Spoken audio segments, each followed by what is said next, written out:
Yeah. You got your red? All right. Red.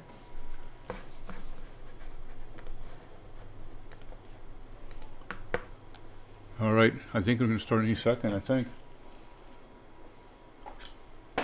It's Tuesday, so it's Learn to Paint with Ginger Cook. 7:30 p.m. Central Time. That's it. There you go. I was going to say Western Time. But, Sammy, you are all set up for a wonderful Valentine's Day. And you seem to be flashing. Why are we flashing, people? Let's go to Ginger, see if that clears up. All right. Hi, everybody. Happy Valentine's Day. This is sort of a fun live show. We're all in our Valentine's finery here. And we're set up to do a fun Valentine's Day sort of painting. Thought that it might be fun to do. And I want to just give a shout out to John Little. He's our executive producer. He's the voice you hear. And that deep, wonderful male voice that sounds like he's been on the radio for years. Kind of almost sounds familiar, doesn't it? And anyway, what we do here, if you're new to our channel, what we do on Tuesday evenings is we paint an acrylic picture. And my suggestion is we're going to leave this up, so why not just hang out with us? And I'm going to give you some tips as I paint and maybe some stories, who knows. And we have a good time, and I think you will have a good time. Let me show you what we're going to be painting. John, if you'll just scoot down to the table here, just show them our neat layout here. Look at that. So what we're going to be painting. Whoa, is look at that. This poppy painting. Wait. First off. Yeah. Do you see the roses? Everybody see those roses? Wait a minute. I can control the camera. Let's go take a look at those roses. Why are we pointing out those roses? You think I gave Ginger roses? No. Ginger got me roses. I did. They came FTD surprise today. Right there. Look at that. First time I have ever received roses. Yeah, I can't say that anymore. I can check that off my bucket list. You can check that off your bucket list. Somebody gave you Look flowers. at that. Right? I got flowers on Valentine's. He did. And then, we just got some other flowers that we've had. These were still left from my birthday. They're still good. Isn't that good from the first? These have been hanging out pretty well. Yeah. And we've had these. I think these are almost 3 weeks old. Yeah, I got those. Yeah. So John got me those 3 weeks ago, and they're still hanging in there.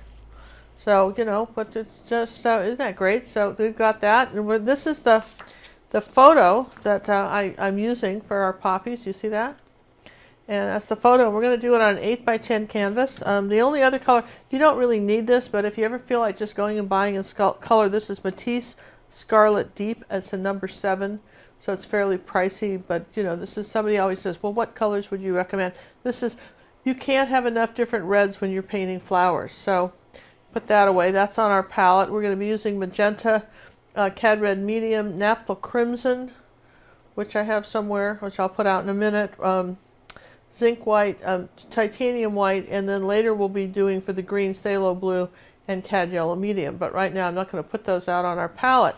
Now here's the deal. And I don't mind telling you where I found the photograph. This was from Paint My Photo. I found this photograph, thought it was really pretty.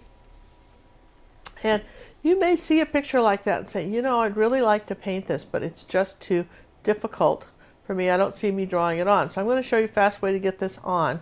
So I don't want you to be, don't let that be the factor that makes you decide you don't want to paint something, okay? So what I've done is I've taken an 8x10 canvas, and remove the little heart off of it, and I painted it magenta and white, okay? And it's dry. That's my background. Very light paint. Very, very light painting. Now this is interesting because normally you'd see me paint it the dark green and then paint the flowers white and all that stuff. But I'm going to show you there's a lot of different ways to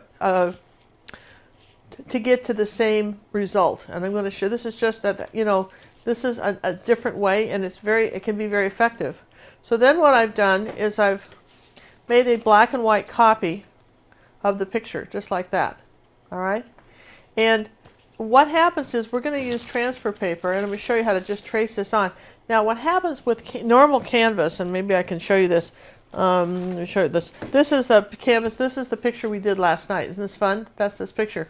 And normally, canvas, sometimes it gets a little too springy. So when you try to use transfer paper on canvas, sometimes it doesn't work. It's just plain, you're not getting anywhere. That's because your surface isn't hard enough. Okay? So what you need to do, when I got John to do it for me, he just took a piece of cardboard, In fact, that's what the flowers came in. The box the flowers came in, and he's put it in here. Now this is real hard now. This is real hard, so that when I go to transfer this, and I can do a fast. Let's just do a little fast test. I'll take a pen, and just do something like that, and that shows up if I push pretty hard. That shows up. Okay. We can't see it on our side. Does it show up for you? I think I've got the right side down. It wasn't showing up for me either. Yeah, it's showing up. It's barely showing up, but it's showing up. Okay, and you know, the other really good way is to just chalk the back of this, and that shows up for sure. But sometimes you lose your chalk lines. So what I'm going to do is take a little tape and tape this down. And the thing about this transfer paper is that you can use it over and over again. So you get a big roll, but honestly, a big roll will practically last you a lifetime, because you can, you know, you don't have to keep getting a new sheet of it. And it comes in colors like white and yellow and kind of a charcoal color. And those of you who remember old typewriters, you know, and you know, that black carbon paper we used to use, you know, to make copies. It's similar, or if you're a sewer, this is similar to the wax stuff that you use, but it's designed for artists. So I'm going to just tape this down a little bit so it's not moving. Okay. Here's a good suggestion. Wendy uses a 5x7 panel inside the 8x10s. Oh, that's a good idea, Wendy. That's a much better idea. Why isn't this transferring? I have it the right size, don't I? I have the right side up. Yeah, there it is. It's not the strongest stuff. Okay, so now I'm going to just tape my picture to the canvas so it doesn't move. All right. And I suggest you use a pen. Now I've done this already once, so I probably should have used a different colored pen then, so I'd know where I've been. But this is a very fast and easy way to get something on a canvas. Just have to tape that down. And Wendy, that's such a good idea. Okay, and then somebody else asked us last night. We were talking about those pens I was using, and they weren't oil based. They were. They looked it up on Michael's. They were acrylic based. No, alcohol based. Oh, I'll drink to that. Okay. All right. So I should be in good shape here. All right. So see that. So what I want to do is I'm just going to start up here at the, and I'm pushing really hard. All right. I don't have to do it too perfectly. I just generally need to see the outline of my flower, and I can make adjustments. Let me just double check and see if that's tracing on there. Let me put my glasses. Yeah, it's on there. Boy, you can barely see it, but it's on there. But really, the only person that has to see it is you, okay? It's got to be dark enough for you to see it. True? True. Now, we will have a traceable. This image will be available after the show. Give us a while to get it set up on the website. Yes, you can just go get this. And the other traceables are there. Yeah, and where do they find traceables? So sometimes people ask us that, John, and they're not sure where they find traceables. It's right on the home page. I think that's the best way to find it. I mean, the current one will be on the home page. If you're trying to find an older one, if you put traceable into the search engine, you'll find all kinds of them. Tell us about the new search engine, John, because that's a new thing that you and Wendy helped us find. Yeah, what we've got on the website now is the capability to search using the Google search engine, and it's on the website. It does come up with little advertisements. That's the only way we could afford to do it, because they want a pretty penny to use it without the ads. But you scroll, the ads are, if you go under library lesson on the menu, the top item will be search. You just click that search, and then you type in there a word, any kind of word you're looking for, and see if it'll come up. Like the one of honey, that's the photographer, is what it's called. If you can't remember what it's called, put like the subject in it. We put girl in it, and it pops up. So it's a very good search engine. It is picking up all the keywords and all the words that we have in the descriptions. And we'll be updating those now that we've got a good search, and we'll go with that. When you had 300, almost 300 videos, you know, we have a lot of lessons, and there's so many things to do. We've been keeping them up. At some point, we're going to have to start retiring some. But right now, and the reason we were going to have to do it is because it just becomes overwhelming to find them. But now we've got this nifty search engine. It is not overwhelming to find them. In fact, it's very simple to find them. Let's see, how am I doing with this? Is this showing up at all? Now, we did have a question a while ago. Confused. I thought that we painted the color under the color under the color. When do we know what to do? All right, so this why did I do a light one? Okay, I did it because I wanted these flowers to be nice and light and kind of translucent looking. All right, so I can always paint the dark green over the pink, just like I could paint it over a white canvas. But this allowed me to not, to the flowers will be a little bit brighter now because they're on the white canvas. And they're starting on white. I'm not painting over something dark, and it's just a good little trick. And it's just something you can do. The thing of it is that you usually paint the farthest thing back. That's one of the things that you want to be able to do, is paint the farthest things back first. But in something like this, these are literally, this is a portrait of flowers. If I would say that that's what this was. And I'm talking to you now, I have no idea where I've been, so I'm just going over everything a couple times. And I just want to make sure I have enough information to get this. The rest of it I can ad lib. I'm all right with that. Have you ever used a matte varnish versus a gloss, and for what sort of pictures? Yeah, the advantage of using a matte varnish. Matte varnish has a slight haze to it, and so it really sort of flattens out. You need a varnish whether you're using matte or gloss, okay? And I like to use a matte, medium, and varnish. And not just a varnish. I like the medium and varnish. And my favorite varnishes are Liquitex. I've been using them for years. And I like the gloss because the gloss brings the colors out, makes them even brighter and prettier. But I have a video on how to varnish. And if you varnish it incorrectly, you just ruin the picture. A lot of people give up varnishing because they've done it wrong and the picture's ruined. All right, let me see if I can't get this to. Hey, I do want to remind you folks one more thing.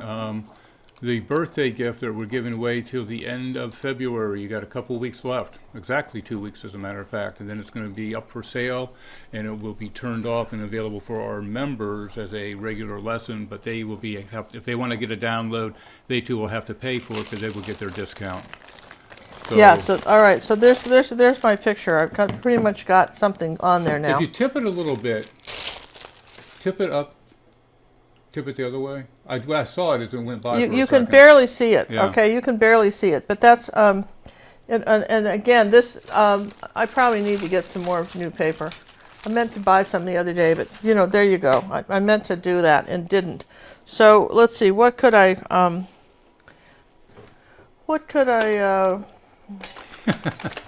Oh, we have people going in panic mode when you say retiring lessons. All right, let me just see if I couldn't just come here with the pen and go over my outline so you can see it. Yes, these are poppy lessons. This is poppies. These are poppies. Yeah, that's what these are. Let's see, where did this go? This came up like this. Okay, I'm just sort of going over some of these lines here with this white pen, so I want you to be able to see them. All right, sounds like a plan, doesn't it? There we go, that's it. Ginger, do you ever do portraits? Do I ever do portraits? I have done portraits. I'm telling you what, I'm not a big fan of doing portraits of other people, for money, because everybody thinks they look better than they do. And good portrait artists know this, and always, they lie through their teeth. I know that sounds funny, but it's. And I'm not trying to be mean. We're all like that. Everybody thinks they look a little bit better than they do. I used to never like my photographs when I was younger. I always liked them about 3 years later. It's funny, I think basically the whole thing is that we're all a little hard on ourselves. And so no, I have done portraits in the past. And when I do portraits, I prefer the golden open paint for those because you have a really long drawing time. Gives you time to work it in, smooth it out. Yeah, smooth it out, and you've got not that. Not be in panic mode. Yeah. Okay, can I use carbon paper if I don't have this traceable transfer paper you use? No, I wouldn't recommend carbon paper because it'll smear and smudge. What I would recommend is just chalk, like a pastel chalk on the back. That's what I use most of the time because I always have it. But sometimes chalk is a little tricky to paint over because it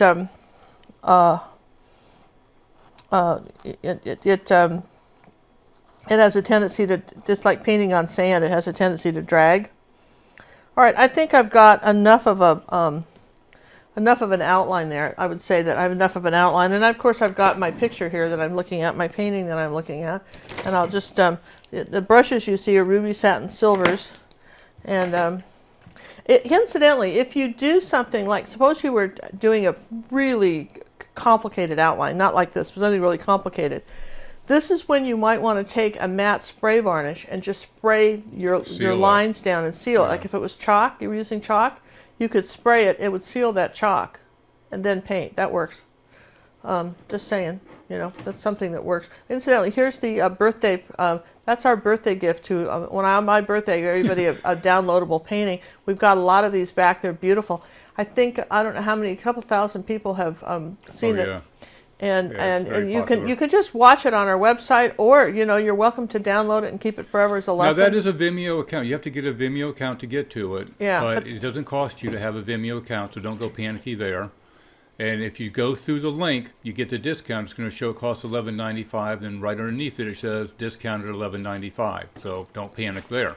Yeah, there's no money involved here. It was just free, right? But also it gives you. And then the nice thing about having a downloadable account is that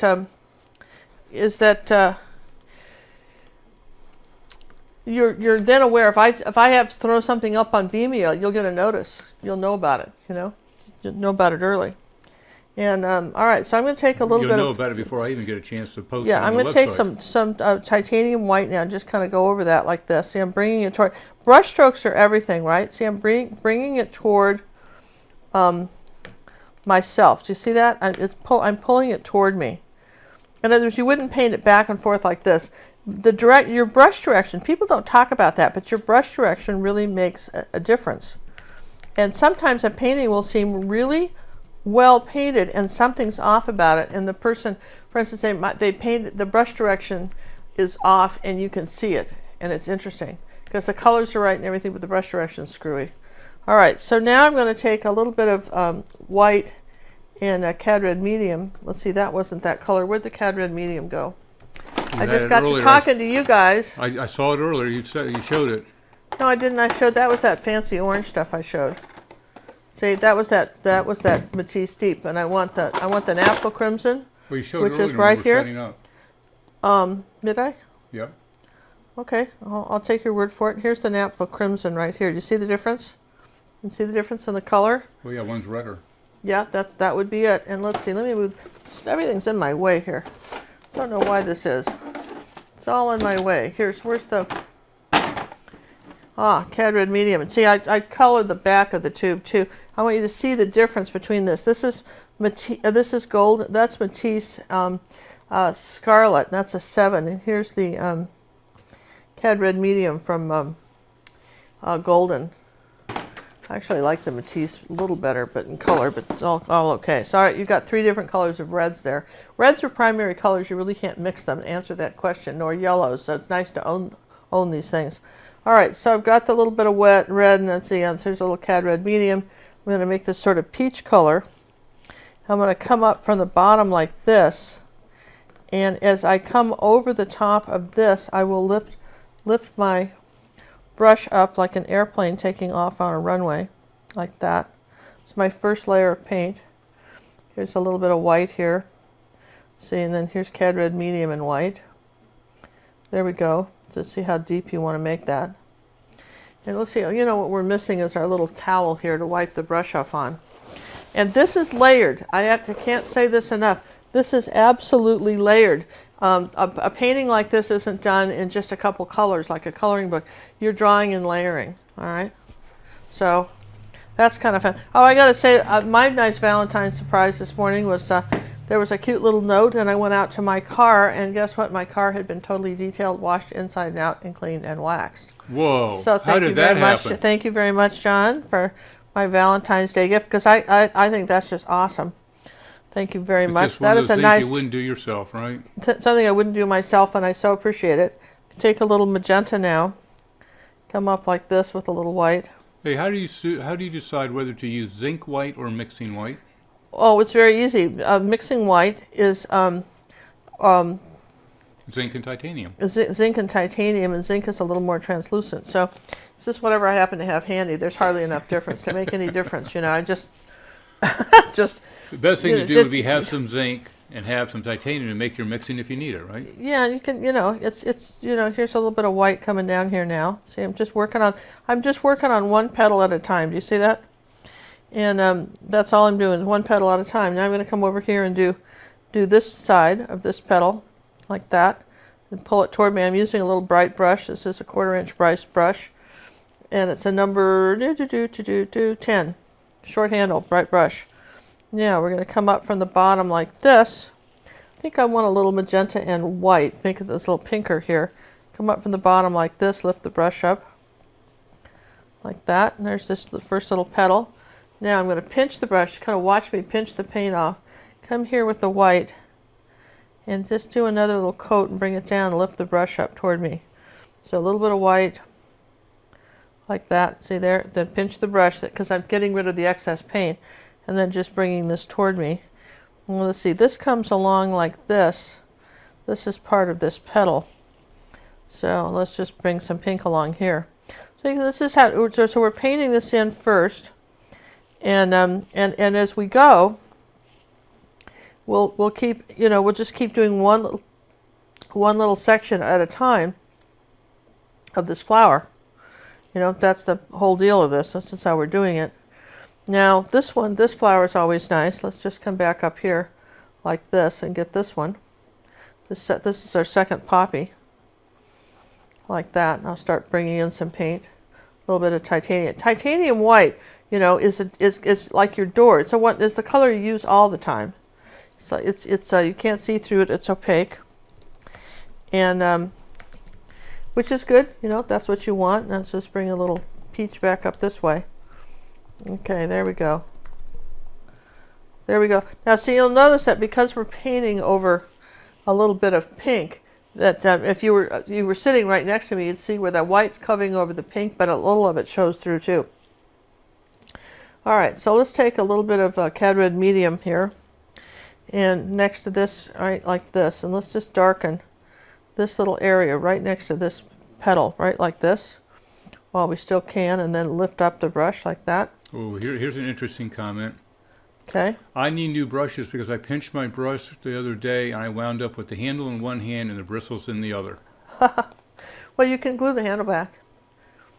You should also buy good brushes. Yeah, well, yeah, that's true. And yeah, a lot of times if you leave your brushes soak in water too long, this is called the fennel thing, that metal thing, that it kind of comes unglued. It can happen, but generally speaking, and the better the brush, the less likely that is to happen. But these are like chef's tools. You know what I mean? Did you know chefs replace their knives, even though they're expensive? They replace them. Oh, absolutely. They're going to wear out. And they replace them. Well, your brushes wear out too. So here I'm into this little bit of Cad Red now, and I'm kind of deepening this around here like this, where my center of my poppy is going to be, and then down here at the bottom. I'm going to come here and start adding this layer here. Do you see what I'm doing? I'm just sort of, see how I'm bringing this flower out, all right? Now, as I come along here, as I come back to white, this little edge here is lighter, right like this, and then I'm going to come back here, and I'm going to just turn my picture sideways, because I want to bring the paint toward me. Does that make sense? And it's a little less awkward when I do it this way than if I had done it the other way. Now move it back around like that. Those that are just joining us now, the tracing for this will be available an hour or two after the show. I have to put it up on the website. It'll be on gingercooklive.gallery on the home page. Okay. Scroll down a little bit, you'll see a thumbnail of the final painting. Yeah, isn't that cool? I mean, I think that'll be fun. And don't if you don't, like I say, if you don't have graphite paper, just chalk the back. Just chalk the back with a nice colored chalk, and do it a couple times, and then just tape it on, and make your own transfer paper. That's what we're going for. Make your own. I think I'm going to bring this this out a little more than I had it, because we've got some red coming in this way. And let me just move this over here. So I was telling John, I mean, I don't hope everybody's had a nice Valentine's Day. And I was trying to think back to the Valentine's Days I could remember in the past. Particularly as a teenager, that's when, kids, well, in, first and second grade, everybody made little Valentines. That was sort of fun, right? Gave them to all your friends, and it was a very friendly thing to do, okay? And then when we became teenagers, it became kind of a deal. I don't know what it is now, but it became kind of a deal to get a Valentine's from somebody, didn't it? I mean, it was kind of a nice thing to do. Oh, absolutely. It was a nice thing to do, get a Valentine's, and I was, and a card, and it could be, it could have been romantic, for sure. So let me just come up to this one, come up here on the bottom of this, here like this, like that, and then I'm going to come back with a little white and come down. Do you remember the name of the white pen that you use? This was it's called a Craftsmart from Michaels. And the jury's out on that. We did it yesterday. Let's test it. It's had all night to dry. Shall we test it? Be brave. Shall we see if we can erase it with water? Want to? Sure, you can always fix it. Here's some water. That's not even budging. It's not budging, so yay for us. Yeah, right? Dodge that one. Dodge that. Well, you want to know, right? Absolutely. If you put it on there, is it going to stay? Yeah, you want to know that, right? So anyway, I was trying to think, John, I was just telling John this. He said, my first really kind of romantic Valentine's Day gift was this, there was this young man who was, I think I was 14 at the time, I was in ninth grade or something. And he was a senior in high school, and so these lines didn't cross, you know what I mean? I met him skiing. He was a friend that hung out with my sister and her older sister and her friends.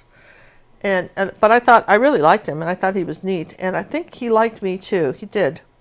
And but I just, you couldn't. I was too young to date, okay, and he knew it. But we were talking about Valentine's Day, and he had said something about, well, what would you like for Valentine's Day? And his family was pretty well off. I mean, they were so well off that they dressed for dinner in suits and ties and stuff before they sat down. I mean, really, honestly, they did. And I was thinking that maybe what I really wanted was a dozen roses, but I didn't want to seem greedy. Adding a little orange. I mean, you got to think about these things. Now, go ahead and laugh at these. You're thinking about this stuff. I didn't want to seem greedy, but really, that would have been just the best. That's right? really what you really wanted. What I really wanted, but I wanted to seem demure, right? Demure, right? So I said, I don't know. I think a rose would be nice. Just a single rose would be nice for Valentine's Day. And hey, you know what we could do? While you're just pausing there for a second, pull the photograph over what we're painting. The painting. We had a lot of people just came in from the Angela show. All right, so this is what we're painting right here. That's the final. That's the final. Here's the actual photograph. Like it? I like the painting better. Thank you. There's our photograph. So we're painting. This is the tracer will be on here, like that. And that's what we're painting. So we're talking about this, this first Valentine's Day thing. So anyway, that's what I told him. I said, I thought, I'm going to use a little zinc because I want this to be a little more translucent when I pull this up. Look at that. See how the zinc white will not dilute the paint as much. Is that a good example of why you might want to use zinc? It won't dilute it as much. Yeah. White will really lighten something, but zinc will not.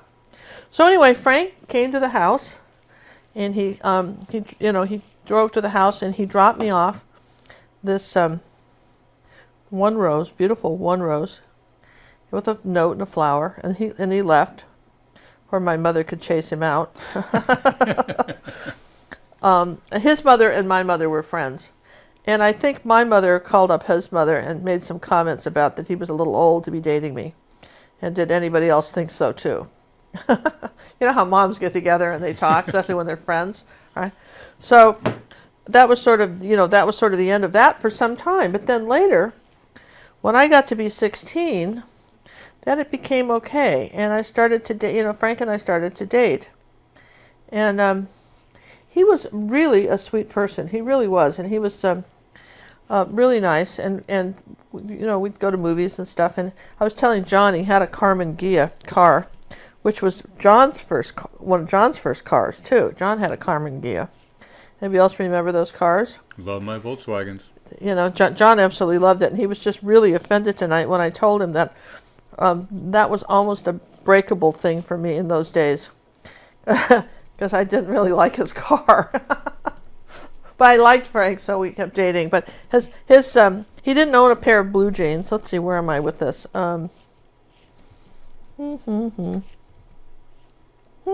Okay, he didn't own a pair of blue jeans at all, and I was shocked at this because I had horses, and so obviously I owned jeans. But his parents made them dress for dinner. So one of the first things we did was go out and buy him some blue jeans. They were too new looking. You couldn't buy these old holey jeans like you can now that someone's had for 10 years. With holes in them, right? And could you imagine in those days going around with holes in your jeans? Your mother would kill you, right? There just wouldn't be enough words to express their feelings about stuff like that, okay? So anyway, I got him some blue jeans, and we bleached them, and we drug them through the dirt, and we killed those jeans so that he could be cool when he wore them. Honestly, that was so funny. And then I went on in my senior year in high school. I think I went on to boarding school. And then in my senior year in high school, my parents had sent me to Arizona, Judson, Arizona, and by that time Frank was in college. And so we would correspond.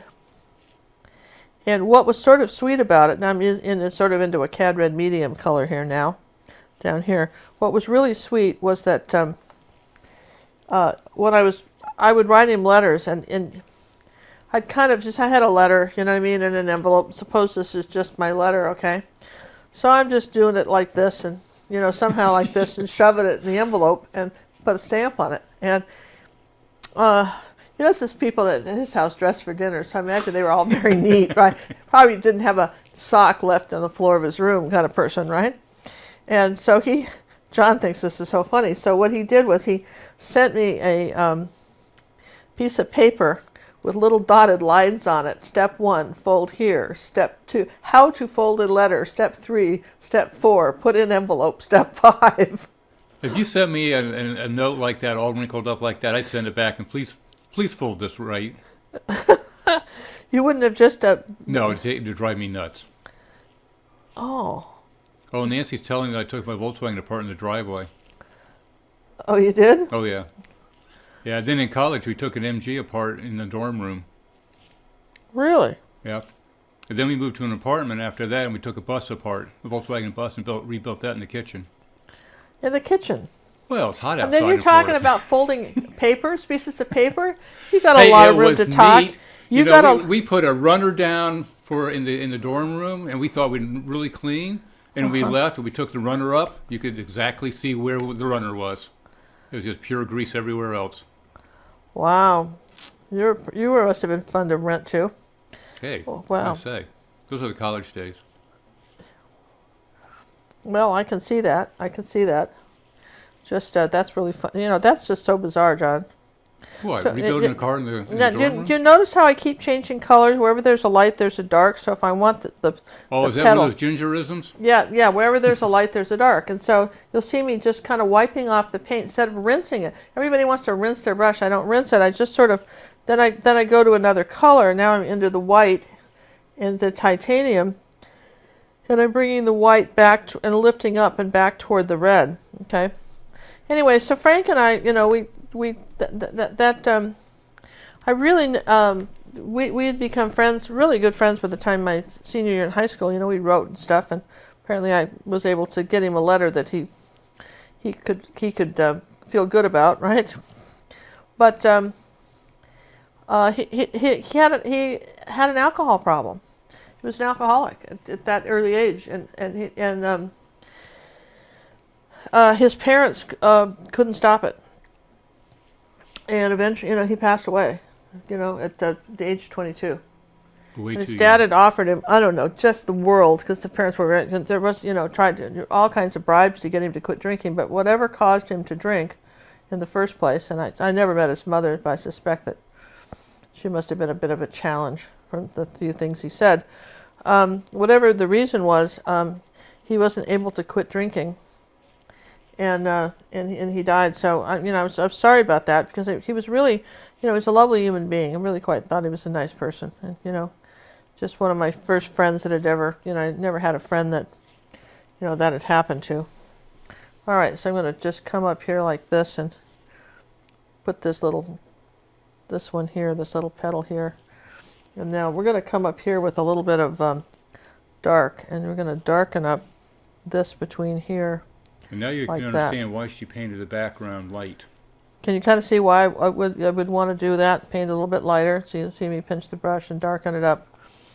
And then come this around here like this. Now you really can't see much, but you see these are sort of pretty. And if you want to back this up, I wish you could back me up just a little bit. You wish I could? Well, by golly, your wish is my command. See, I want them people to kind of see what I'm painting here, so you can kind of see where I've left the spot, the darker spot for the darks that are coming up there. And I don't, I mean, I just drew them in so you'd kind of see it, but now we're going into a little bit darker reds now and sort of dry brushing this over, and this is a little bit darker in here, like that, okay? So we're starting to get the contrast in our poppies, and that's what I'm trying to do. I'm going in here with a little bit darker red, and going for the contrast, and then here at the bottom here, like that. And then this side here, here's a little bit of that wonderful orange color that I told you about, that Matisse. You can see how it's just a little bit brighter, and I'm going to bring it up here like this and lift the brush. And then I want some white on my brush without... Now look, I've got white on the brush, a little bit of paint, and I'm doing this. And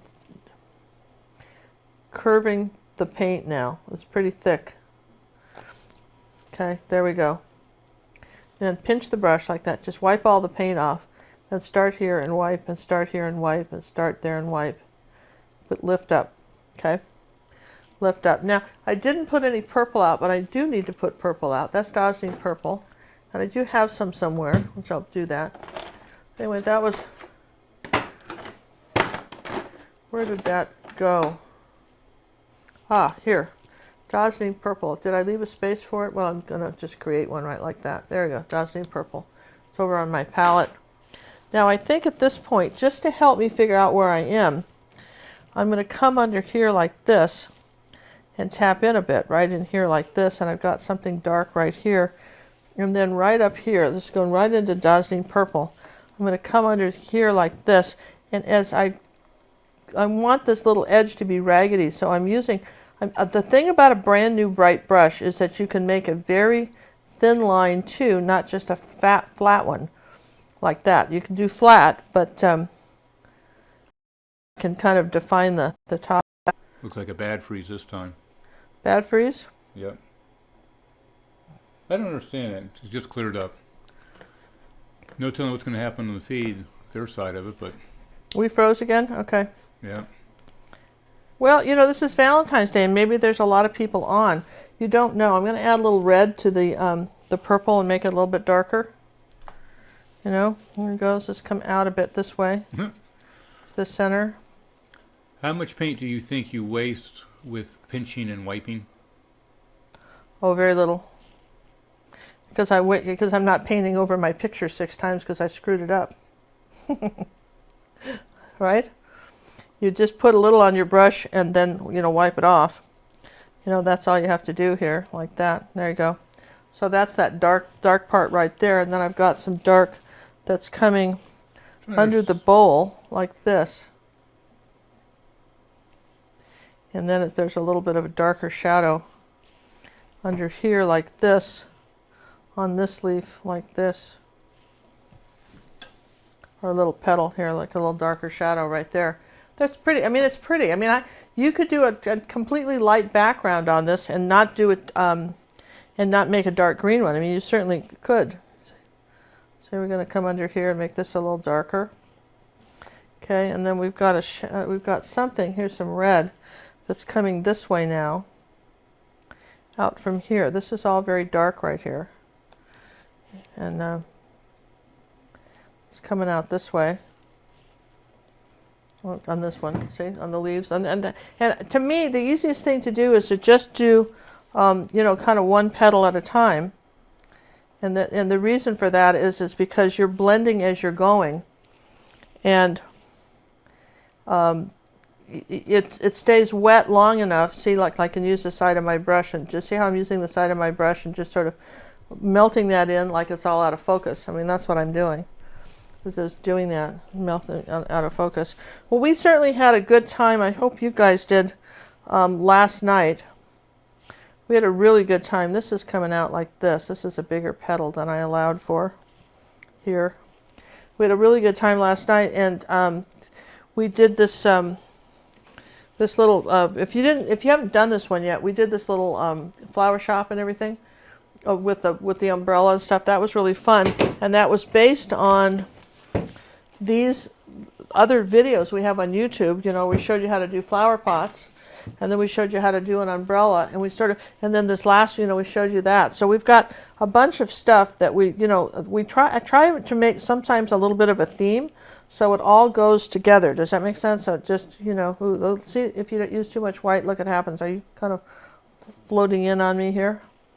Let me get a little more magenta and kind of pinken that up. Magenta is a really nice pink color, and someone's going to ask last night, what color can I use if I don't have magenta? Magenta. Magenta. That's the color. You cannot make a magenta. Yeah, reds are your primary colors, and so technically magenta is kind of a purple. So you'd think you could take some sort of blue and make it. You can get some sort of purple color, but it will never be as bright as that. And the other color you really can't make, and it's a hot pink. Like the color of this tablecloth. Good luck with that. Can't make that color. No. You almost have to go find. It's almost it's an artificial color, and you almost have to just find it. In the art store, you can't make that color either. This bright pink.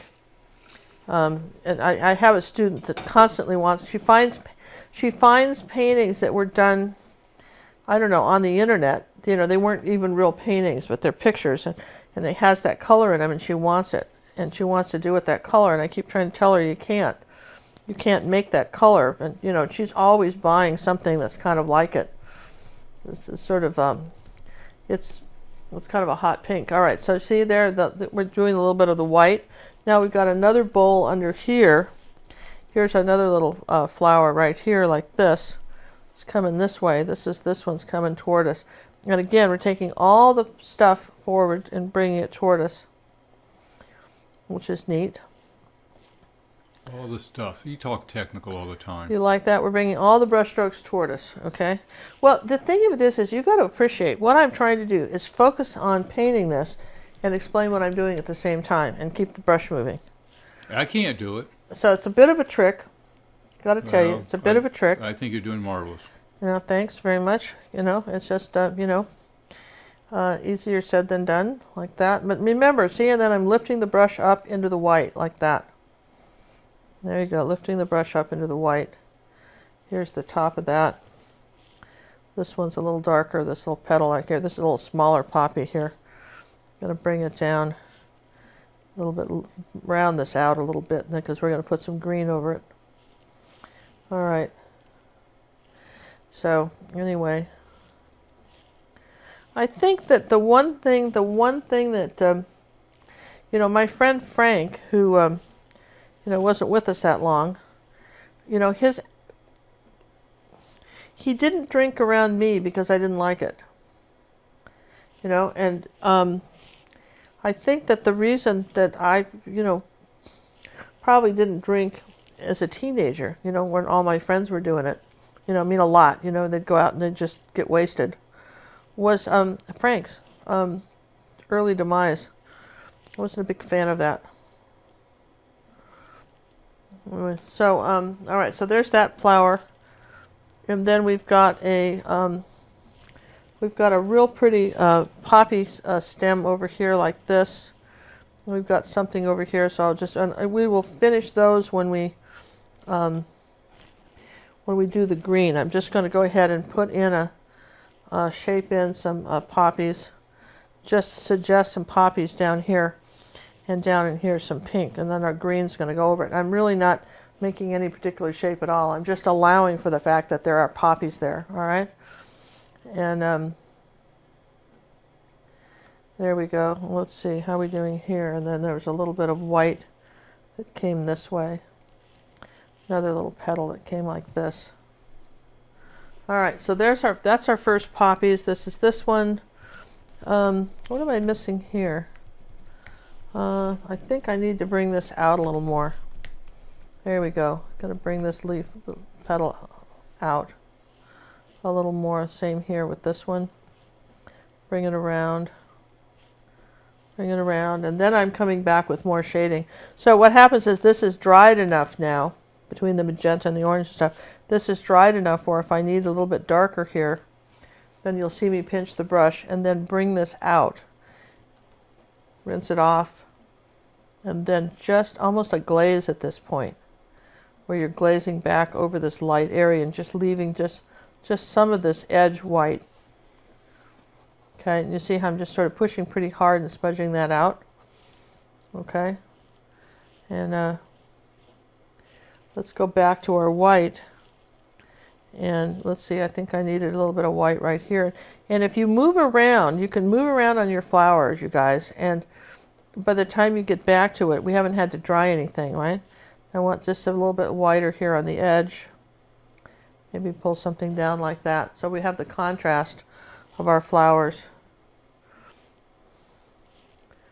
I want this a little bit whiter right here, whiter.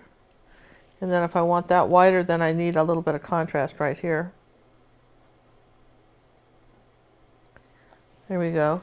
All right, so you can see this is a lot of this whole painting has been done like this. And this didn't take too long, did it, John? I mean, have we been at this very much? Just 45 minutes. I mean, that's not bad, right? For, you know, you're thinking this would just take me forever. I don't think it will. I don't think it will take you forever to paint it. I think you're going to find that it paints in fairly fast once you understand the paint order of stuff. Right now, as you're repainting this, you're looking at your painting versus the reference photo? Yeah, I'm looking at my painting. I'm not looking at the reference photo anymore because I like my painting. I've already designed it, right? So now I'm just going off of my painting. Okay? Because I've simplified some of the shapes too, all right? And let's see, I need to bring that up like this. This has to come up here and tweak into there like that, curve around, all right? So at this point, what I can now do is put out the phthalo blue and the cad yellow medium, and I'll start on the greens, and then I can come back and if I want to work more on these flowers. But I'm pretty, well, look, see what happened here. I don't think I have that one right like that. There you go. And then there was a little, kind of another little flower leaf coming this way. Let me make that a little darker. All right, something right here. It's coming out like that. And I'm not happy with this, so let me bring this a little darker. Okay, a little bit of this color. There we go. So there's certain places on here where I want it darker, so I'm going to bring that up before I get too far away. You see I've got these nice contrasting colors. And what goes under here? Something right here like that. Okay, let's bring this up. All right, now I'm going to rinse the brush because I'm going into the greens. This greens that we're making tonight are phthalo green, phthalo blue, and cad yellow medium, which is good. And if you just left it like that, it would be too bright a green. It's a really almost like what we call a circus green. So what you want to do is you're going to have to tone that down. Tone that down. Do we have any questions I can answer while we're mixing some colors? I'm going to say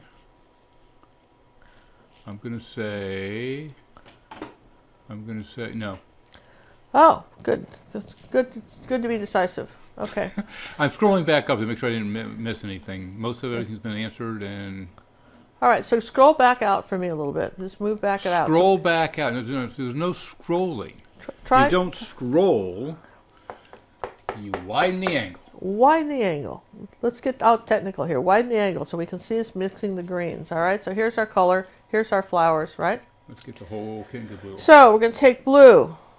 And we want a dark blue. green. And so if we're going to do a dark green, let's talk about our grayscale. Let's talk about why we're doing stuff. Here's a grayscale. If this was a black and white photo, which it is, where did the black and white photo go? I had a black and white photo. Where is it? Here. I just so happen to have a black and white photo. All right, now you'll notice that the background for this is dark. Do you see that? Dark, dark, dark. So where is that on the grayscale? All right, it is on the dark side. On the dark side. It's like almost, it's not quite black, but it's darn close, right? See it? Can you now zoom in? Boy. See it? You see where this is? It's right here. Yeah. On the grayscale. So here's a color, here's what you need to know about mixing any color.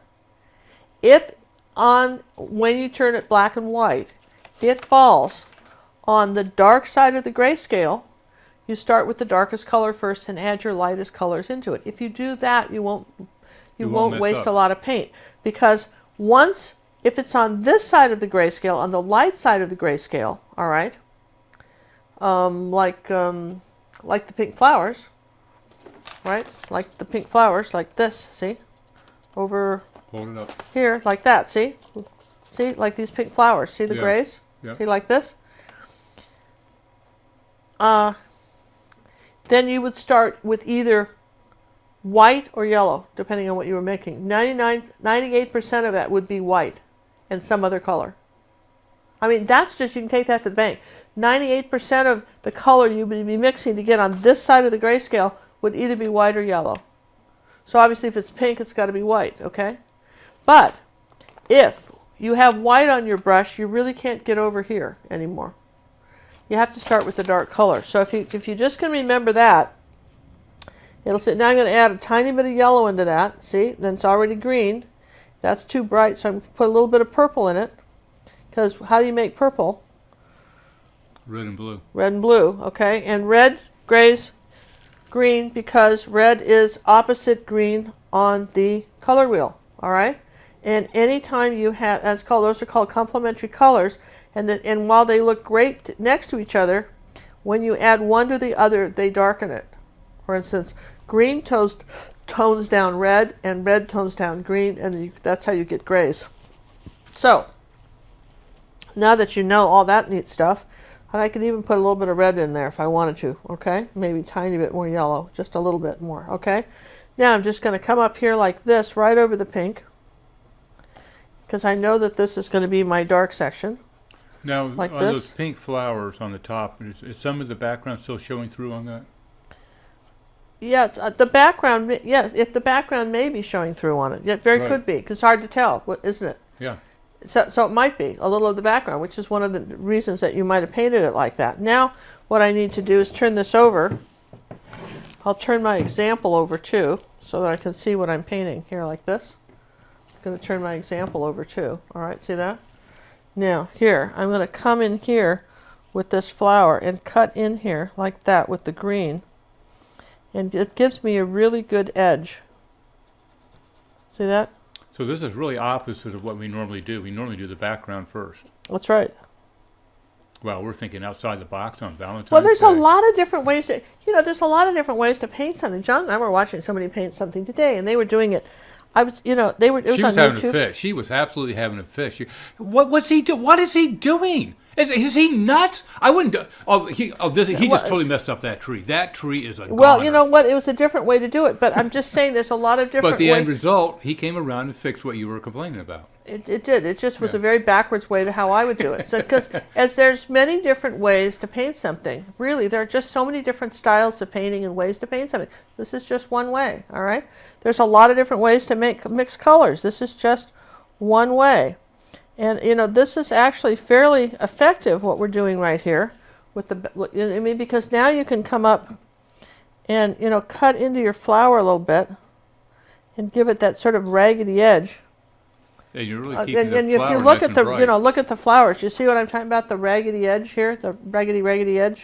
Raggedy. I'm not making this up here. You've got this raggedy edge. Making it up. So anyway, that's one neat way to get it. And if a little pink shows through, that's not awful.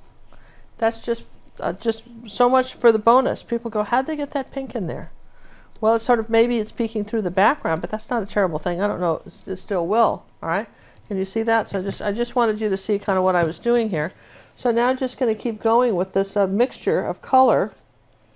All right. And just this dark mixture of color first because I want my dark green first, and then I'll put other colors into it. Would this background had to have been green? Somebody said maybe you would have done a gold background. Might have been pretty too, huh? What do you think? Kind of, almost a metallic gold might have been real pretty. All right. In that case, if it was going to be, I don't know. The dark green that you came up with, I like that. well, I do It's too. just But I'm nature. just saying that there's other things. It wouldn't have to be. I wouldn't have done a bright blue or anything. I think that would have been like a turquoise blue or something. I don't think I would have done that. But somebody might have. I mean, people all see different colors, colors differently. And something that, that's why they have all those different colored cars. That everybody just like one color, then all the cars would be the same color. Yeah, that's how that would work. Okay, just see that? You see how we're just now look how the poppies are starting to show up. And you've got this really strong edge too, all right? Here's a question for you. Can a student grade white paint work if you don't have the zinc or mixing white? I don't know. You'd have to try it. I just don't know. I've never. We know it's a weaker color, but I don't know it's a weaker color. I don't know. That's a tough one. I just don't know. You could try it. I mean, the thing with this is that Jerry Yarnell. Do you guys remember him from PBS? He was a really famous acrylic painter, right? I got a couple of his books. And Jerry used gesso for white. Yeah. And and there'll be all kinds of reasons why you wouldn't want to do that, but but it what it was is that it gave it sort of it was a flat. It had a chalky feel to it, and in certain aspects, it was a nice look. Okay. Do you know how sometimes oil paints have that sort of chalky feel to them? You know what I mean? That just sort of faded chalky. And he was able to do that with gesso. So, I mean, necessity is the mother of invention. Anyway, isn't that true? Yes. So when you don't have something, you're going, well, I don't have this, so what can I do? I have none of this, so what can I do? And that may be a wonderful idea. I have no idea. Tell us how it works. What is that dark green that you're using right now? What was the combo that you... All right, we started with phthalo blue. And we started with phthalo blue because we're on the dark side. And then we added some cad yellow medium, and a little purple, and a little tiny bit of cad red medium to get that. Isn't that a great color? Now, why would you buy that when you can mix it? And you already own those colors, right?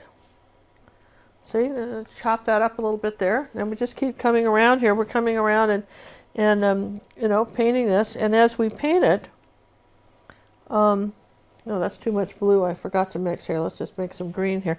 You could mix it right on the canvas, by the way. That's not going to stay there. We put a little yellow with that. There, they'll turn that greener. All right, so we can do that. I mean, you've got choices of what you can do. Here we go. Let's come under here like this and paint that out. All right, and just get all dark green around here like that. Now it's starting to come. It's starting to come out. What happened here? I don't remember doing that. This little bit there. Yeah, that was there for a while. Has it been there? Yeah. I wonder if it'll erase. You haven't dried anything. Yeah, it'll erase. It will erase. Let me see. Where's my paper towels here? I used my paper towel that I had all folded up here next to me as an example and lost it. Here we go. Yeah, that's phthalo blue. I was dragging that there. Let's just rinse, wipe, swipe. Rinse, wipe, swipe. Rinse, wipe. And you do this before it dries. Yeah, or you can use rubbing alcohol. After it dries? Uh-huh. Will it go to the color below it, though? It can go clear down to the white canvas if you're not so careful. But you know those little kind of squares that come foil that they put on your arm with alcohol on them before shot. Those little things. You can buy a box of those for like $1. You can take those little pads and you can wipe your brush on them, and then use them as an eraser. And there's just enough alcohol to erase without messing up. Okay. Here's a question. Is the paint mixing book recommended the color mixing Bible by Ian Sideway? Side away? Side away. I don't know. I've never heard of the book. I haven't either. Don't know. I have no idea. Can you use golden open paint with other paint while you're painting? Golden says you can. I have tried it, and they say it mixes with their acrylics and with regular acrylics. Yeah, and I read that on their website. some people use the white, the golden white, the titanium white, to slow down the drying time of other paint. If you've ever used something that keeps the paint wet, sometimes what happens is that it gets the paint starts to go sticky on you. Have you ever had that happen, where it starts to go sticky? Yeah. And you just have to you got to be swift, you guys. Be swift, with your painting. There, see, isn't this coming out? I mean, just with it, we haven't put any of the highlights in. We're just still doing the dark, coming around here and doing the dark colors. When you're all finished with this painting, are you going to varnish it in gloss or matte? I would varnish this in gloss. I would too. Keep Absolutely it gloss. bright colors. And and it's small enough, or I could even pour string gel over it. It'd be really pretty. And I've got that nice stiff board on it. That makes me so nervous to do that. I know, but I should do it on a show sometime for people. Let them see it, and then see it back the next day. I should Hey, do can you that. give us a rundown of the reds that we're using tonight? We got quite a family tonight. Yeah, we're doing Cad Red Medium, Naphtha Crimson, Magenta, and then our bonus color is Matisse Scarlet Deep, but you don't really need that, but we got it out. People always ask me, what other colors can I buy? Well, that's a good one. Get magenta Matisse. first, though. Yeah, you have to have magenta, and it's not a particularly expensive color, and it's quadrichrome magenta. They call it quadrichrome. There's different, you can't buy enough reds. I just can't say that again. You can't buy enough reds. Because again, they're primary. You can't make them. Yeah. So you want to, for me, if you're going to be doing flowers are some of the few things that you can make that you can paint right out of the tube. Does that make sense? Where and not mixed colors. I mean, flowers you can just go right out of the tube and paint. Oh, you said that magic word again, string gel. What is string gel? What are you talking about, string gel? What's this all about? What's going on? String gel. Well, if you go to the art store and you go to the shelf on mediums and you put your glasses on, you could possibly read all the fine print. You can't read it. I don't know what's the point of putting directions on if nobody can read them. I just get so annoyed, right? But that being said, my soap operas on that a string gel is a medium that is designed for abstract artists, and what they do with it is it pours like honey, okay? It's clear, it pours like honey, and you put it like in little tiny paper cups, and you add little bits of color to it, and then you kind of dump it all over your canvas and string it around, and it'll hold the shape. It won't go flat on you. Yes. So it leaves these funny little runs, and it can be very pretty in an abstract. But Ginger, when I saw how string gel was being used, I'm going, wait a minute, what does it do? Because I saw this at a demonstration. I says, so what happens if you don't put any color in it? Then what happens? Well, it dries clear. I said, really? So what would happen if you just dumped it over the whole canvas? Then what? Well, it looks like you just put glass on it. And you kind of smooth it out, and you get a few bubbles in it. You can't keep the bubbles out. So some people may not like it because there's bubbles. And it's not cheap. But it's really neat. It looks like you just covered the whole thing under glass. Put it under glass. Now, you can use epoxy resin for that, too. And then if you do that, then you got to do a heat gun and get the bubbles out, and it's a deal. But string gel, I think, is kind of, I think is absolutely cool. Now, I'm just adding a little white mixture to this for my poppy buds, like this. Hey, will you ever do a show on painting a still life with a real object instead of from a photograph? Yeah, we talked about that the other day. We talked about that. The thing about it is when you're painting something from a still life with it, if you set up a still life, like we've got all these flowers. I want you to back out for a minute and let people see our Valentine's Day stuff, right? I don't know. I'm not real fond of what we're doing here. Okay, so at least I've got some color on here now. I can do something at this point. Look at that gorgeous. So you see we've got our flowers and our hearts and our geckos, and we're in good shape. And Sammy, you want to flash to Sammy real quick? Sammy's got his geckos, right? The Sammy cam. And the Sammy cam, he's in charge of that. We're on the air, right? There's our boy. He hasn't eaten his candy yet. He's holding out. He's got his on his nose right there. His little candy, his little heart candy. John. Ginger. What about our pizza? What pizza? We got pizza. You're not supposed to know about that. I know about it. That's a secret. Is it a secret? Everything's a secret. Were you going to show us some pizza? Well, we'll have to get the pizza out towards the end of the show. Okay, we got some pizza coming. Wait till you see this. All right, so I've just sort of, so now you kind of see where I am with this, right? So you see how the flowers suddenly started to take shape, didn't they? Because we started to put in the dark green. All right, see that? Now I'm going to kind of rinse the brush a little bit, wipe it off. Now I'm going to go into some yellow and some white in here. I'll add a little bit of yellow like this. Now right up in here like this, put a little red with that, tone it down just a hair. Now look, I'm just going to tap on in here some leaves, just using the side of my brush and some quick movements like that. See, cool, right? What is Sammy wearing? Sammy's wearing a fur. Is it a weasel? They're asking if it's a weasel. That would be a Lori asking that question. You know, I don't know what Sammy's wearing. What is that, John? It's just. It's a little foxtail. It's a foxtail. He's wearing a foxtail. Yeah. All right. So here we're going to come in here like this and suggest that there's some lighter green coming around here like this.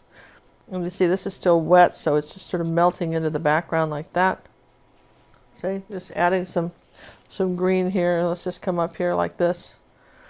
And we're not really painting leaves. We're just sort of scribbling. I would say we're scribbling, doodling. Doodling. Like. We're just doodling in some leaves into the background and suggesting that there's some layer of depth to this that is here. Okay. And then we want to take some sort of dark purple color. It's a chinchilla. They're raised in the basement. A chinchilla there is. Well, good thing we're in Houston. We don't have a basement. No chinchillas here. Don't worry, Sammy. Oh, you just had to see that. We were talking about it years ago on TV when Cinnamon's dad and I lived in Aspen, and this is before cable, BC, before cable. Everything, it's so funny. We get so used to cable and like 600 channels that there's nothing to watch. Let me tell you what it's like to sit down at late o'clock at night, 12 o'clock at night, trying to see a movie, some old movie that was made in the 20s, and every 10 minutes, it's like watching 24. Every 10 minutes, there's a commercial encouraging you to raise chinchillas in the basement. That was a life in Aspen, right? That's so funny. All right, see, what's the answer on the still life question? I don't think you came back to that. Well, the trick is to do a proper still life, you really need to light them with shadows and stuff. You need to set it up and set it up right. So it really is there's no good way to do it. Definitely not for a live show, for sure. Not for a live show, and certainly not for a regular show. You've really got to set up some shadows here. Let me just add a bit more of this flower here with a little bit of white here like that. There we go. Now, I'm just going to fix some of these little leaves in here like this and imply that there's some sort of little petal here. Now at this point I haven't dried anything, so you see how it's sort of changing color on me. All right, now while we're letting this sort of sit. I can't imagine a house without a basement. What would you do if the pipe broke? You go to the roof, go into the attic. Well, listen, let me just tell you that in our house here in Houston, there's no basement, and the two hot water heaters are upstairs. And so if the pipe breaks, the ceiling falls in on you. This is how that happens. That's a real thrill, okay? And sometimes they put them out in the garage, but mostly in Texas, the pipes are up in the ceiling. Up in the attic, really. In the attic. And there's a kind of a ladder that's how you get up there, up in the attic. And let me tell you something. You think, well, that'd be great, all that space up in the attic. You don't want to be storing stuff up in the attic, and I'll tell you that right now. Boy, is that ever a mistake to store anything up in the attic. Now we're starting in with a little zinc white here. We're going to start on this, tapping this into our poppy like this, using just the corner of this brush on our poppy pod here. Arizona doesn't have basements either. The ground is too hard. I think there's the water table's too high. I don't know. We don't have them here. Whatever Well, for whatever reason. Water table's too high. I mean, we're what 10 feet above sea level. Yeah, the water table's high. I think you dig down, you have a well or something. You know. You have a swimming pool in your basement, instant. Yeah, it's an interesting dilemma because you can't. They have something. They're sort of a tree rat, and they want to come into your attic and live in the attic in the boxes that you store up there. Oh yeah, during the winter it's cold outside. And so they can come. You know, they want to chew their way into the house. And if you had the exterminators out, this is a real trip because they explain that that just the slightest little crack under the door gets them in. You know, the garage. They can get in anywhere. And then you hear this little sounds running around in the attic. I had this woman, so funny. She was telling me she knew that she had angels because she could hear them in the attic, and I just want to break it to her. And, yes, that's exactly what they are. Just thinking, and her husband was letting her think that too, right? Rather than go up and deal with the problem. I'll keep that one in mind. I like that one. It's not anything, darling. It's just angels up there in the attic. It's all right. It's just coming through the house. You know what I mean? And anyway, it's a problem. I gotta tell you, it's a problem. I'm coming back here with some pink now. I'm kind of getting these little poppy pods here going. Poppy pods. Poppy pods. Here we go. Some poppy pods. And more poppies here like this, and something like this. Something like this. Little poppy here like this. Down here like that. Yeah, that was funny. She just thought that.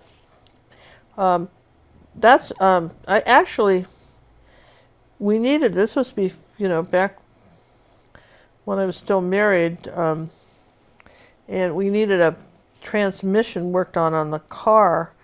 It's really nice when you can barter, you know that? And her husband, I brought up all these paintings. Her husband had his own little shop up there. And, it wasn't like a dealership, it was a private owned shop. And asked him if he'd be, if he wanted to trade some artwork for his, wife for Christmas for, the transmission work we needed done. And he said, well, he didn't know. He said his wife was really into angels. So the next day, trust me, we had an angel picture up there that we traded for. And then she later came to tell me that was the best gift he'd ever given her. She was so excited to have it, and thank you so much. And then she was explaining to me how she knew she was really fond of angels, and she had them living in the attic. Listen, I just got a transmission out of these people. I was certainly going to tell them what I thought about what was living in the attic. But anyway, so that was sort of fun. Now look how fast this painting is coming together. Do you guys see how fast this painting is coming together? Is it about speed or is it about the journey? It's about the journey, John. Thank you. It's just about the journey. Let's get back to what it's really about. Yeah, it's about the journey, but it's nice to know that you're not stuck at the airport waiting for a plane. Nice to know you're not waiting for a plane. Now you're using a little bit of that brighter red here now at the bottom of this. Now we're starting to bring up some colors, right, like this. Starting to add a little bit more color to the thing. There we go. We're doing that. And you see I'm going to bring up some of this color up from the bottom like this. So it's our next layer of colors. Bring it up and see how we're painting these in.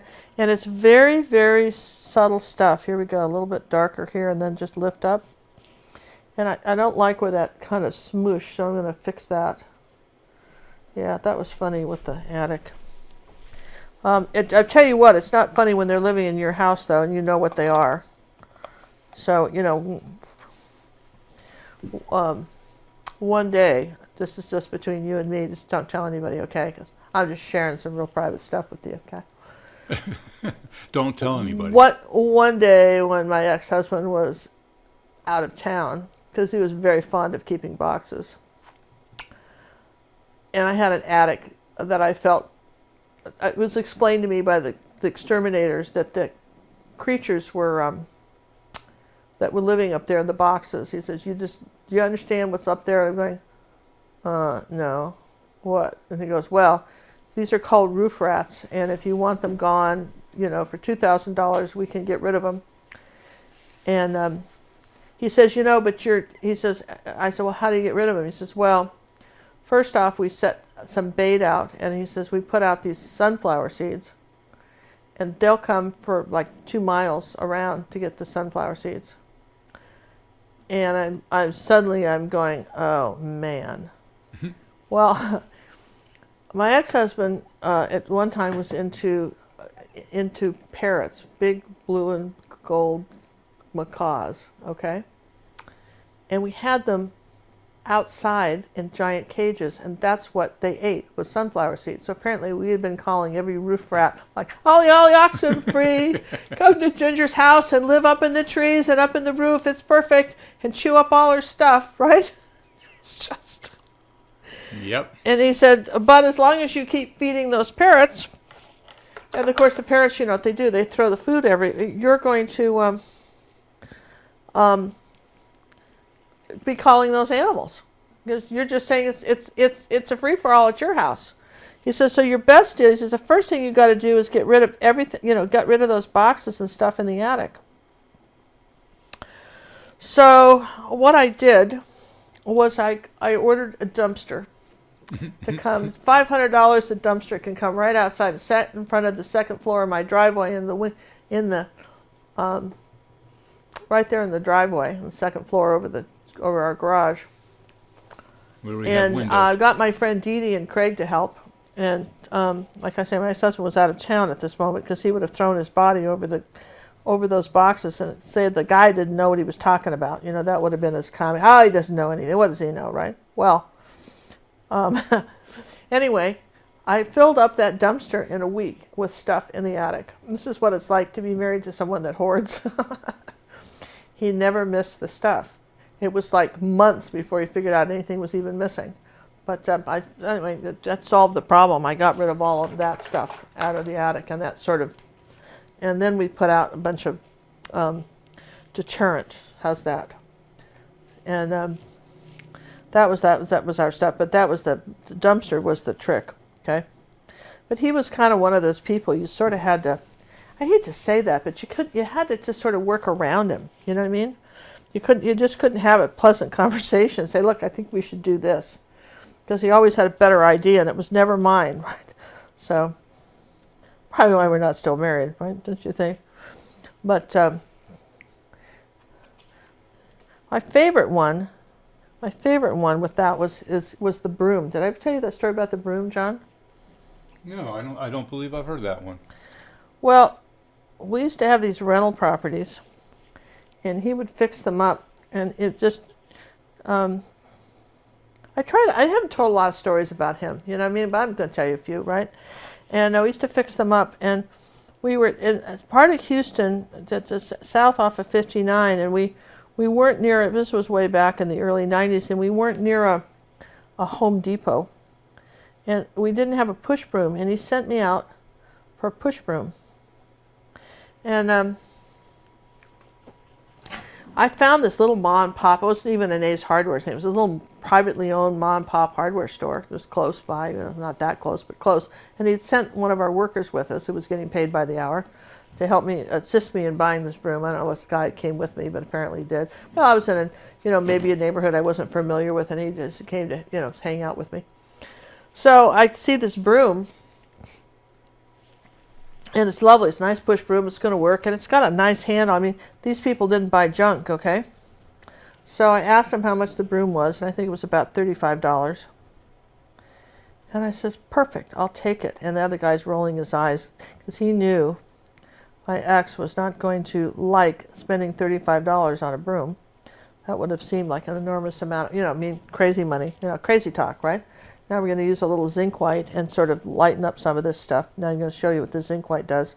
So I come over the top of this and sort of lighten this up here. See what I'm doing right there?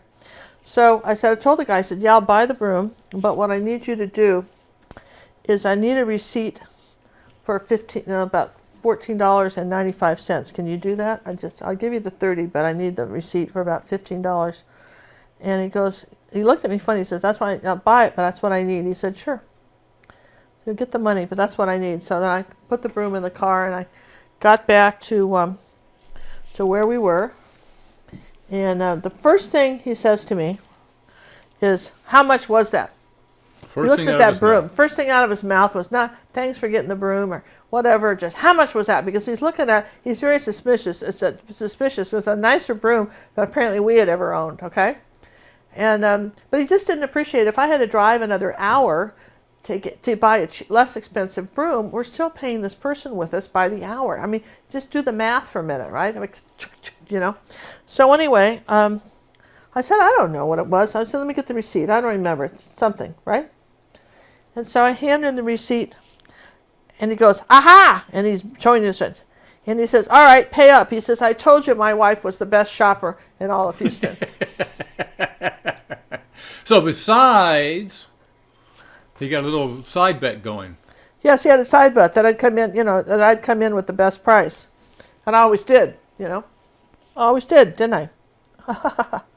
It's a great trick, Just, I don't know, how much was that? How soon do you need to know? That was one of my, that's a good line too. How soon do you need to know? Don't you love that? Somebody asks you a question that you really are not all that comfortable answering. It's a little snarky, but it can be very effective. All right, we're pretty close to being done here. I'm not quite done. Pretty close to being done. We've got railed you with some funny stories. I usually don't talk about that guy, but talk about it a little bit. He shall remain unnamed. How's that? There you go. He shall remain unnamed, but I'll tell you a few little stories about him. But I'm telling you what, those parrots were a deal. All right, I'm gonna do a little tiny brush. Where's my little brushes? Oop de doop here. I want to put I want to take some white and a little purple and make a little light color like this, and then add a few little dots. So let's see, a little bit lighter than that.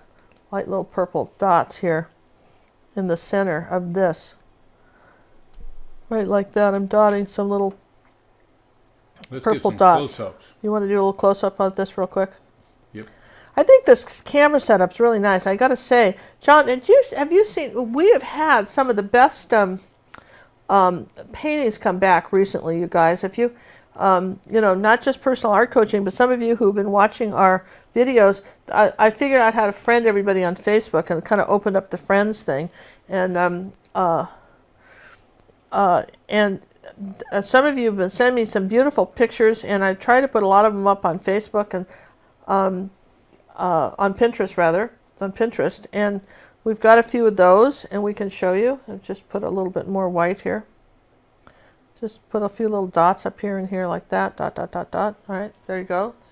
In here, and then I want to put. I want to just make a little bit more of a green going here, with some white in it, and a little bit of red here, and a little bit of white.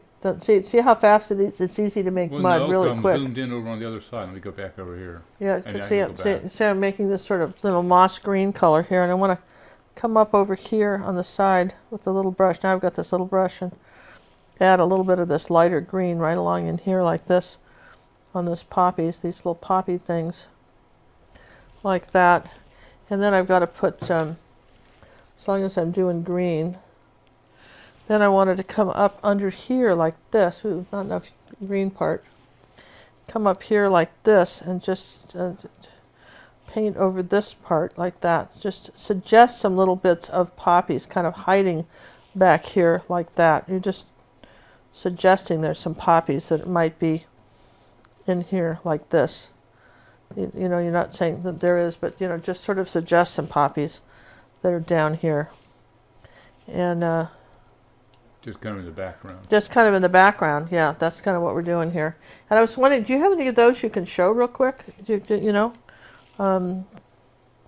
in the middle of your painting? I don't think that would all right, well, let me just stop here. I just wanted to, I'll stop here. I'm going to just dry everything for a second so that I can. Well, you can let it sit there. We have that one art critique we could do.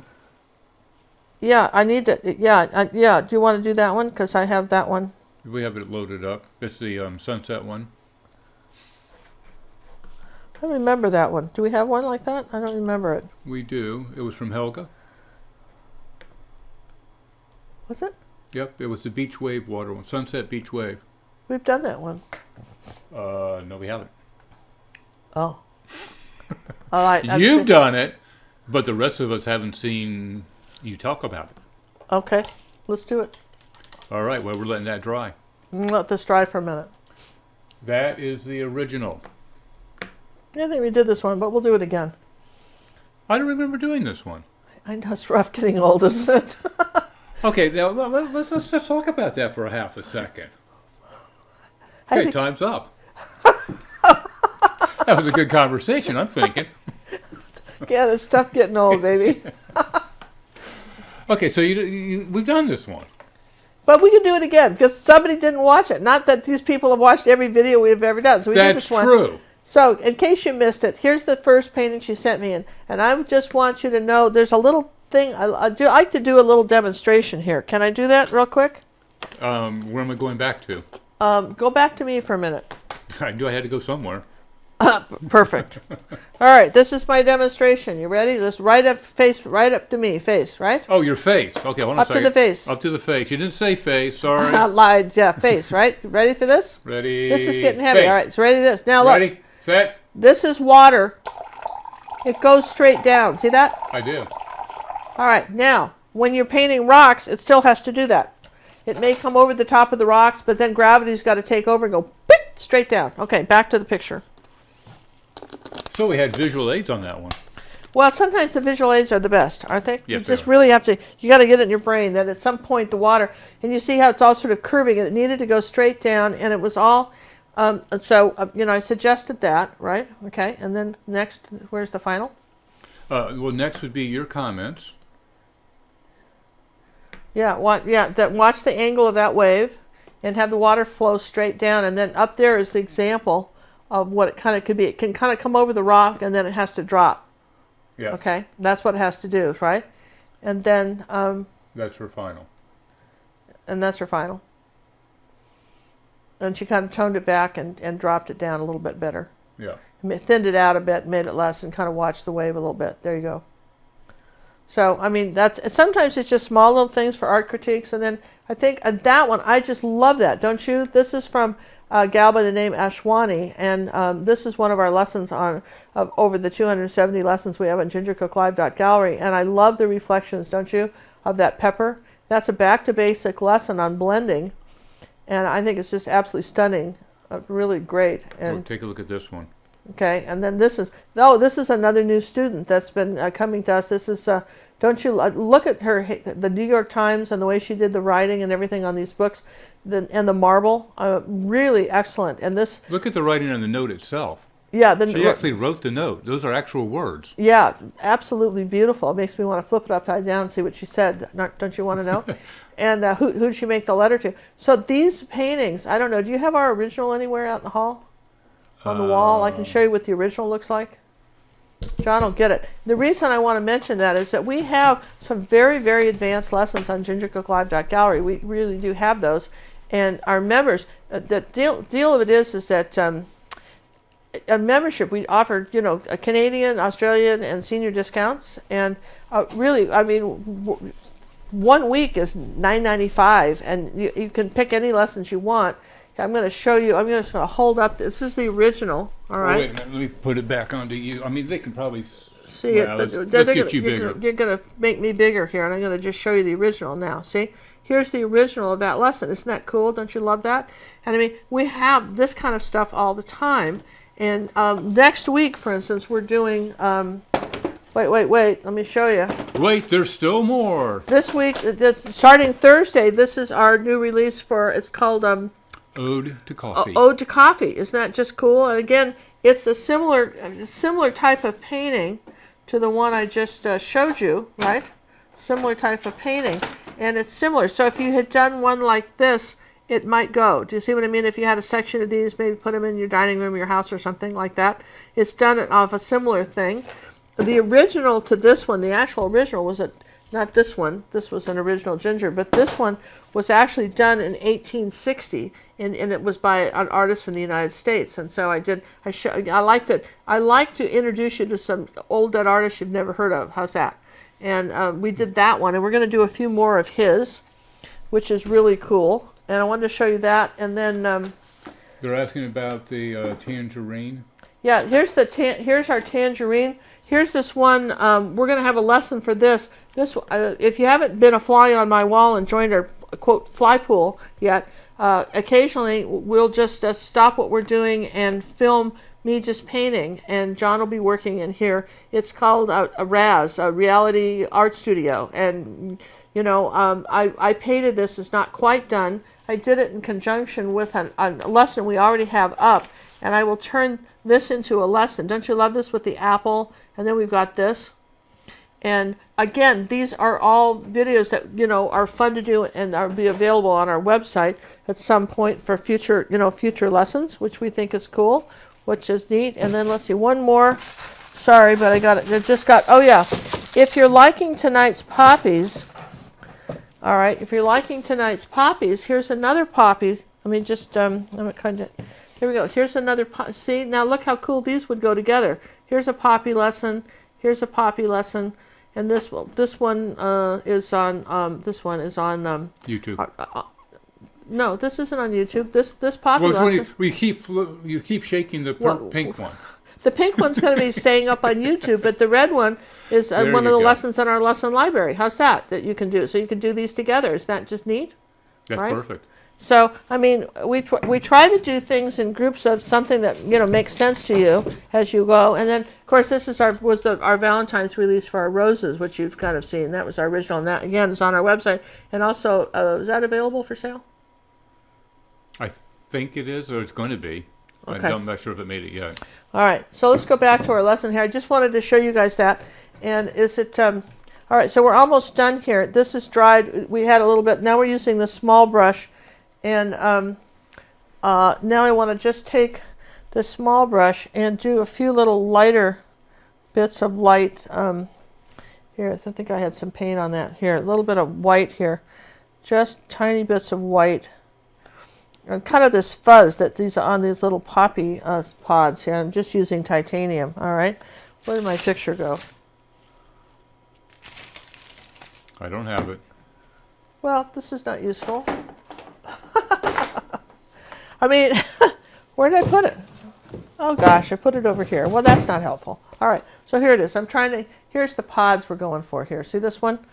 Where we're just sort of, you know, adding a few little bits of light here, a little bit of white. I want to just come up here like that, and the same thing on this one. A few little bit of bits of light on that little poppy pod, and a little bit of the light green, like that. Put it down here like this. And need to change brushes.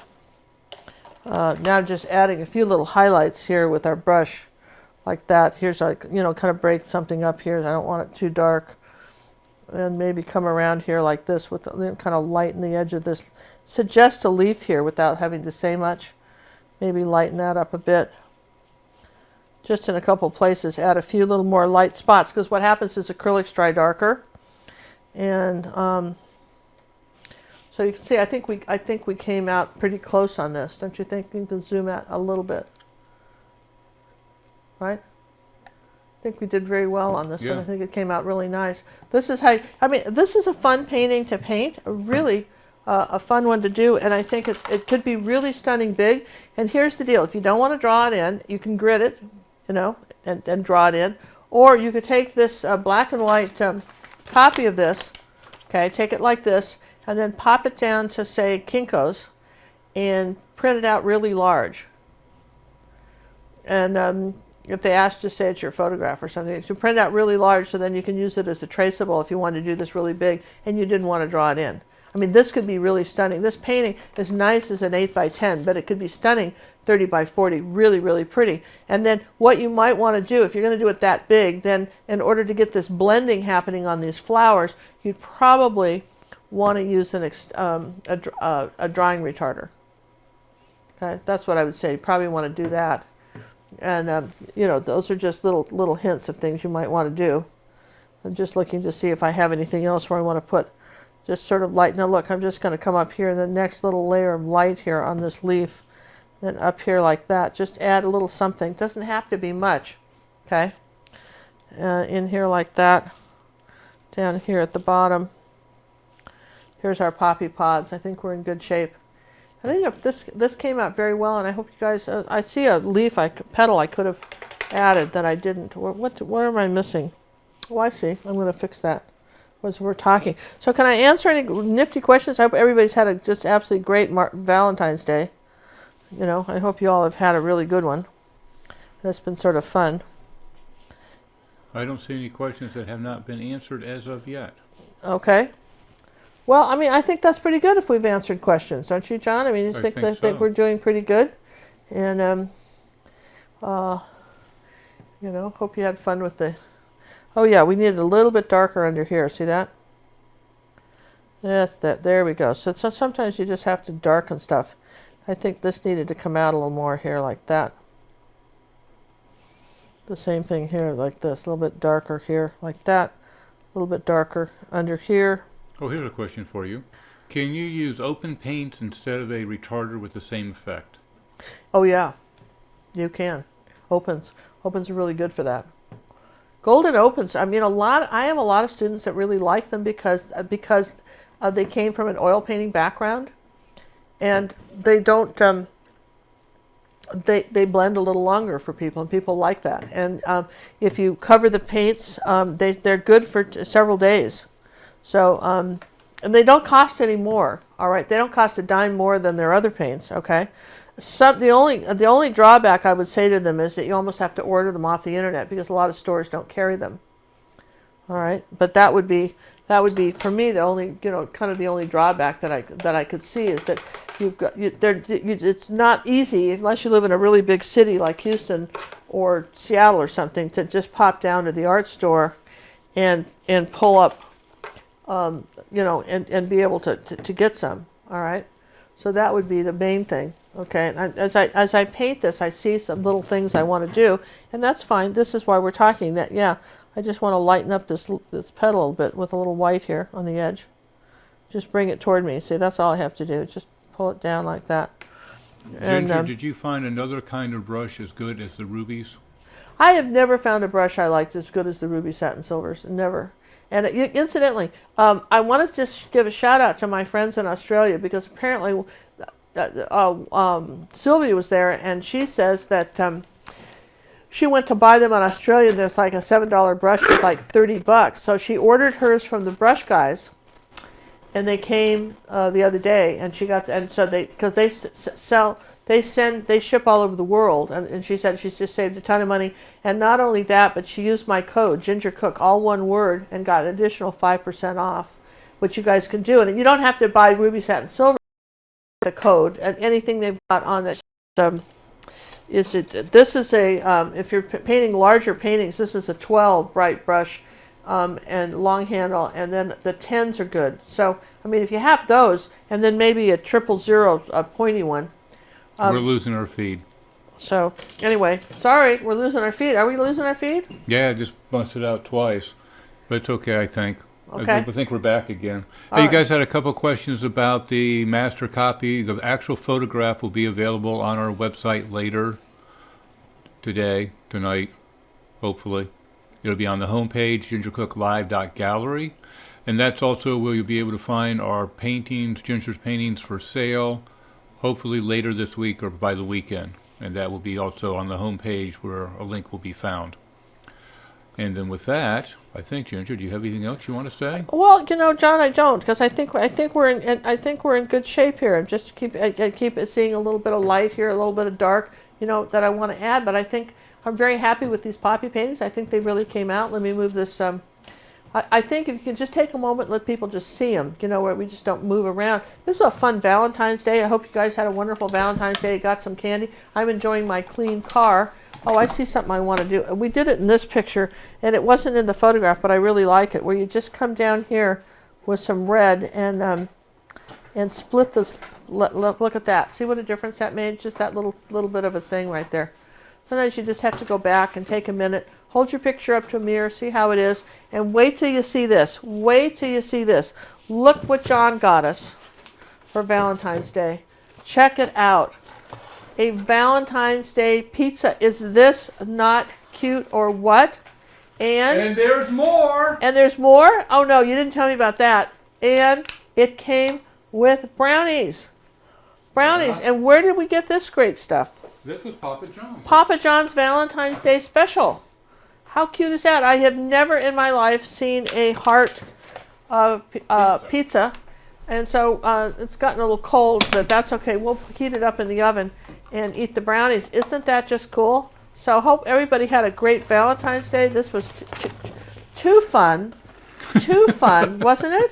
And yes, thanks way for too watching. fun. We'll be back tomorrow night with more funs. Probably not flowers. I know you're all sick to death of flowers now. You probably all had enough flowers, so some of you are saying there isn't enough. So here's just going to leave these up here for a second. Thanks for watching.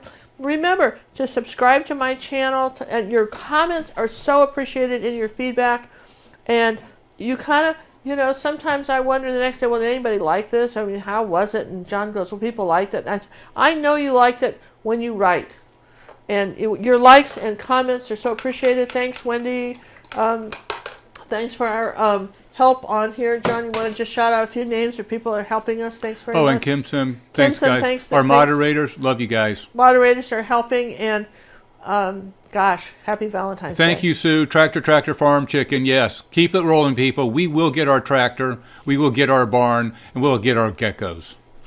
Ginger, good night. Good night, John. Good night, Sammy. Good night, you guys.